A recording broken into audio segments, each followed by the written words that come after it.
ગઈ 6 તારીખે ઘોઘારો પોલીસ સ્ટેશનના રૂવાપડી વિસ્તારમાં આવેલ જે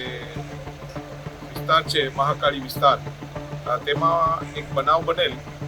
જેમાં આ કામે જે નરસિંહભાઈ કરીને જે આ વિસ્તારમાં જે રહે છે આ શેરીની પાછળ, તેના ઉપર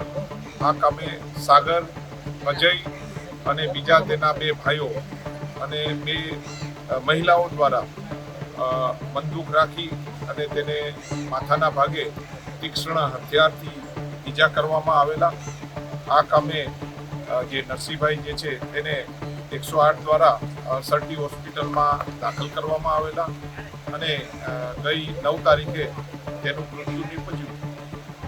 જેના બંદૂક રાખી આ કામે જે ફરિયાદી પક્ષ દ્વારા જે આરોપીઓ જે આપણે અટક કરેલા 6 આરોપીઓ, તેનું ઘર ખાલી હોય અને બીજા કોઈ હોય નહીં તેનો લાભ લઈ અને આ જે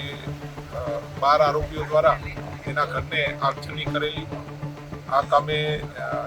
ફરિયાદ દાખલ કરતા 8 આરોપીઓને પોલીસ દ્વારા અટક કરવામાં આવેલા છે અને આજે વિસ્તૃત પુરાવા અર્થે આજે આરોપીઓ સાથે રિકન્સ્ટ્રક્શનની કામગીરી કરવામાં આવેલા છે.